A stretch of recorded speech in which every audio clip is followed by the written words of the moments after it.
ನಮಸ್ಕಾರ, ನಾನು ನಿಮ್ಮ ಯೂಟ್ಯೂಬರ್ ಮಲ್ಲಿಕಾರ್ಜುನ್ ಮಾಳ್ಗಿ. ಇವತ್ತು ನಾವು ಹೋಗ್ತಿರುವಂಥ ದೇವಸ್ಥಾನ ಶ್ರೀ ಕಾಲಭೈರವೇಶ್ವರ ದೇವಸ್ಥಾನ. ಇದು ಕಾಲಭೈರವೇಶ್ವರ ದೇವಸ್ಥಾನದ ಜೊತೆಗೆ ಇಲ್ಲೊಂದು ಪ್ರಸಿದ್ಧ ಪುಣ್ಯತೀರ್ಥವಿದೆ. ಹಾಗೆಯೇ ಪ್ರಕೃತಿಯ ಸುಂದರ ದೃಶ್ಯಗಳೊಂದಿಗೆ ನಾನು ನಿಮ್ಮ ಮುಂದೆ ಇವತ್ತು ಬಂದಿದ್ದೇನೆ. ಹಾಗೆ ಈ ದೇವಸ್ಥಾನದ ಮಾಹಿತಿಗಳು, ಹಾಗೆ ಈ ದೇವಸ್ಥಾನ ಯಾವ ಮಾರ್ಗದ ಮೂಲಕ ಹೋಗಬೇಕು ಮತ್ತು ಎಲ್ಲಿ ಕಂಡುಬರುತ್ತೆ ಎನ್ನುವ ವಿಶೇಷ ಮಾಹಿತಿಗಳೊಂದಿಗೆ ನಾನು ಇಲ್ಲಿ ಬಂದಿದ್ದೇನೆ. ಶ್ರೀ ಕಾಲಭೈರವ ದೇವಸ್ಥಾನದಲ್ಲಿ ಪ್ರಮುಖ ಪೂಜೆಯನ್ನು ಪಡೆಯುವಂಥ ಶ್ರೀ ಭೈರವೇಶ್ವರ ಸ್ವಾಮಿಯ ದೇವಸ್ಥಾನವು ಇಲ್ಲಿ ಪ್ರಮುಖವಾಗಿರುವಂಥ ದೇವಸ್ಥಾನಗಳಲ್ಲಿ ಒಂದು ದೇವಸ್ಥಾನವಾಗಿದೆ. ಇಲ್ಲಿ ಈ ತೀರ್ಥವು ಶಿವನ ಮಹಿಮೆಗಳು ತೋರಿಸುವ ಪ್ರಸಿದ್ಧ ಸ್ಥಳಗಳಲ್ಲಿ ಒಂದಾಗಿರುವಂತಹ ಶಿವನ ತಪಸ್ ಭೂಮಿಯಲ್ಲಿಯೂ ಒಂದಾಗಿದೆ ಎಂದ ಜನವಾಣಿ ಇದಾಗಿದೆ. ಕೇವಲ ಶಾಸನಗಳ ಪ್ರಕಾರ ಇದು ಹಳೆಯವಾದ ಶೈವ ಕ್ಷೇತ್ರಗಳಲ್ಲೊಂದಾಗಿರುವಂತಹ ಸಂಡೂರು ಎಂಬ ಊರಿನ ಹತ್ತಿರದಲ್ಲಿರುವಂತಹ ಜ್ಞಾನ ಧಾರ್ಮಿಕ ಶಕ್ತಿ ಕೇಂದ್ರಗಳಲ್ಲಿ ಒಂದಾಗಿದೆ. ಸ್ಥಳ ಪುರಾಣವೇನೆಂದರೆ, ಹಳೆಯ ಕಾಲದಲ್ಲಿ ಇಲ್ಲಿ ಭೈರವೇಶ್ವರ ಸ್ವಾಮಿಯು ತಪಸ್ಸು ಮಾಡಿದ ಕಾರಣ ಈ ಪ್ರದೇಶವನ್ನು ಶುದ್ಧ ತೀರ್ಥವಾಗಿದೆ ಎಂದು ಇಲ್ಲಿನ ಜನವಾಣಿ ಇದೆ. ಹಾಗೆಯೇ ಶಿವನ ಉಗ್ರ ರೂಪವಾಗಿರುವಂತಹ ಭೈರವನು ಈ ಕ್ಷೇತ್ರದ ದೋಷ ಪರಿಹಾರಕ್ಕಾಗಿ ಶಕ್ತಿಯನ್ನೆಟ್ಟಿಸಿಕೊಂಡು ಎಳೆದುಕೊಂಡನೆಂಬ ನಂಬಿಕೆಯೂ ಇಲ್ಲಿದೆ. ಜನರು ವಿಶೇಷವಾದ ಕಾಲಭೈರವ ಎಂದರೆ ಬಿರುಗಾಳಿಯ ಸ್ವರೂಪ ಎಂದೇ ನಂಬುತ್ತಾರೆ. ಅಲ್ಲಿ ಪುಣ್ಯತೀರ್ಥದಲ್ಲಿ ಸ್ನಾನ ಮಾಡಿದರೆ ಪಾಪ ವಿಮೋಚನೆ, ಕಷ್ಟ ಪರಿಹಾರ, ಗ್ರಹದೋಷ ಪರಿಹಾರ ಎಂಬ ನಂಬಿಕೆ ಇಲ್ಲಿನ ಜನಗಳಲ್ಲಿವೆ. ಕೆಲವು ಪುರಾತನ ಕಥೆಗಳ ಪ್ರಕಾರ ಶ್ರೀ ಭೈರವೇಶ್ವರನ ದರ್ಶನ ಮಾಡಿದರೆ ಚೋರ ಭಯ, ಅಪಮೃತ್ಯು ಭಯ ನಿವಾರಣೆಯಾಗುತ್ತದೆ ಎಂದು ಇಲ್ಲಿನ ಪುರೋಹಿತರು ನಮಗೆ ಹೇಳಿದ್ದಾರೆ. ಹಾಗೆಯೇ ಇಲ್ಲಿನ ಭೈರವೇಶ್ವರ ದೇವಸ್ಥಾನದಲ್ಲಿ ಪ್ರಮುಖವಾದ ಅರ್ಚನೆಗಳು ಮತ್ತು ಯಾವಾಗ ನಡೆಯುತ್ತೆಂದು ಇಲ್ಲಿ ತಿಳಿಯೋಣ. ಭೈರವ ತೀರ್ಥದಲ್ಲಿ ಭೈರವಾಷ್ಟಮಿ ಮಾಸ, ಭೈರವಾಷ್ಟಮಿ ಪೂಜೆ, ವಿಶೇಷ ಅಕ್ಷಯ ತಿಥಿಸ್ಥಾನ ಇತ್ಯಾದಿ ಆಚರಣೆಗಳು ನಡೆಯುತ್ತವೆ. ವಿಶೇಷವಾಗಿ ಶನಿವಾರ, ಅಮಾವಾಸ್ಯೆ, ಪೂರ್ಣಿಮೆ ಸಮಯದಲ್ಲಿ ಭಕ್ತರು ಜಾಗರಣೆ ಮಾಡುವುದು ಇಲ್ಲಿನ ವಿಶೇಷ. ಕೆಲವರು ತಾಂತ್ರಿಕ ವಿಧಾನದ ಅನುಸರಣೆ ಮಾಡುತ್ತಾರೆ. ಭೈರವನ ಆರಾಧನೆ ಸಾಮಾನ್ಯ ಪೂಜೆಗಿಂತ ಶಕ್ತಿಶಾಲಿಯಾಗಿ ನಡೆಯುತ್ತದೆ. ಸ್ಥಳ ವಿಶೇಷತೆ: ಸಂಡೂರಿನ ಹತ್ತಿರದ ಕಾಳುಗಟ್ಟೆ ಪರ್ವತ ಶ್ರೇಣಿಗಳಲ್ಲಿ ಇದು ಇಲ್ಲಿನ ನೈಸರ್ಗಿಕ ಸೌಂದರ್ಯ ಕೂಡ ಇದೆ. ನದಿ ಅಥವಾ ಹೊಂಡ ತೀರ್ಥದಲ್ಲಿ ಸ್ನಾನ ಮಾಡುವುದು ಇಲ್ಲಿನ ವಿಶೇಷವಾಗಿದೆ. ಭಕ್ತರು ಗ್ರಾಮೀಣ ದೇವಸ್ಥಾನಗಳ ಸುತ್ತಮುತ್ತಲಿರುವ ದೇವರುಗಳು ಇಲ್ಲಿನ ಪಾದಯಾತ್ರೆಯ ಮೂಲಕ ಬಂದು ದೇವರ ದರ್ಶನ ಮಾಡುವುದು ಇಲ್ಲಿ ಉಂಟು. ಹಾಗೆಯೇ ಯಾವ ರೀತಿಯ ಕಾರ್ ಅಥವಾ ಬೈಕ್ಗಳನ್ನು ತೆಗೆದುಕೊಂಡು ಹೋಗುವಂತಹ ಸುಲಭ ದಾರಿಯೂ ಇಲ್ಲಿದೆ.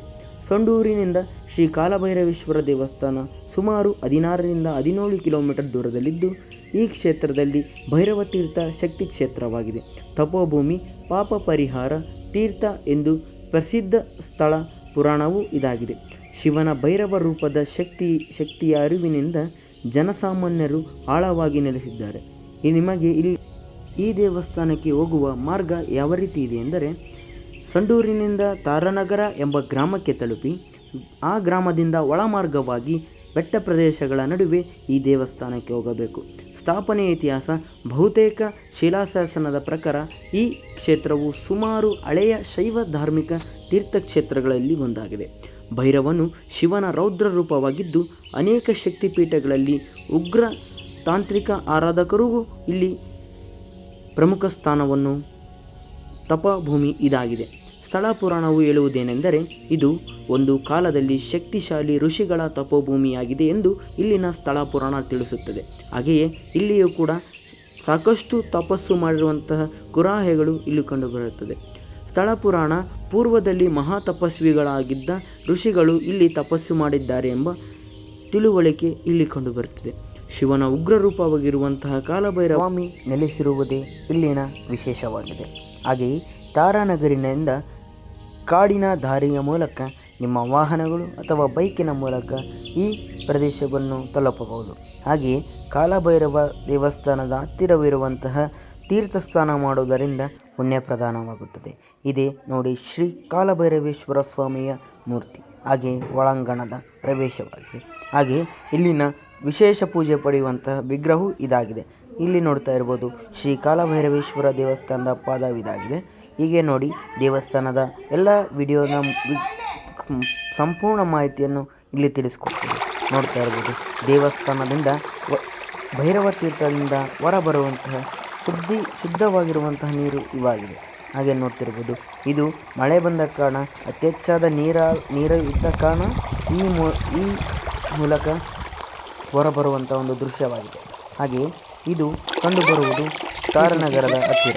ಹೀಗೆ ನೋಡಿ ಸಂಡೂರಿನ ಪ್ರಕೃತಿ ದೃಶ್ಯಗಳು ಹಾಗೂ ಸಂಡೂರಿನ ಸ್ಥಳ ಪುರಾಣದ ಮಹಿಮೆ ಈ ವಿಡಿಯೋ ಪೂರ್ಣಗೊಳ್ಳುತ್ತದೆ. ನೋಡ್ತಾ ಇರಿ ನಮ್ಮ ಯೂಟ್ಯೂಬ್ ಚಾನಲ್. ಹೆಚ್ಚಿನ ವಿಡಿಯೋಗೋಸ್ಕರ ನಮ್ಮ @ಮಲ್ಲಿಕಾರ್ಜುನ್2195 ಯೂಟ್ಯೂಬ್ ಚಾನಲನ್ನು ಸಬ್ಸ್ಕ್ರೈಬ್ ಆಗಿ ಸಪೋರ್ಟ್ ಮಾಡಿ. ಈ ವಿಡಿಯೋ ಹೇಗಿದೆ ಹಾಗೆ ಕಮೆಂಟ್ ಮೂಲಕ ತಿಳಿಸಿ. ಹಾಗೆ ಹೆಚ್ಚಿನ ಶೇರ್ ಮಾಡುವುದರ ಮೂಲಕ ನಮ್ಮ ಈ ವಿಡಿಯೋ ಮಾಡಲು ನಿಮ್ಮ ಒಂದು ಲೈಕ್ ಆ್ಯಂಡ್ ಕಾಮೆಂಟ್ ನಮಗೆ ಮೋಟಿವೇಶನ್ ಆಗುತ್ತೆ. ಮುಂದಿನ ಹೆಚ್ಚಿನ ವಿಡಿಯೋಗೋಸ್ಕರ ನಮ್ಮ @ಮಲ್ಲಿಕಾರ್ಜುನ್2195 ಯೂಟ್ಯೂಬ್ ಚಾನಲನ್ನು ಸಬ್ಸ್ಕ್ರೈಬ್ ಮಾಡಿ ಎಂದು ನಿಮ್ಮ ಮೂಲಕ ಈ ವಿಡಿಯೋ ಮೂಲಕ ಕೇಳ್ಕೊತೀನಿ. ಧನ್ಯವಾದಗಳು. ಸಿಗೋಣ ಮತ್ತೆ ಮುಂದಿನ ವಿಡಿಯೋದಲ್ಲಿ ನಮ್ಮ ಸಂಡೂರಿನ ಪ್ರಕೃತಿ ಸುಂದರ ದೃಶ್ಯಗಳೊಂದಿಗೆ.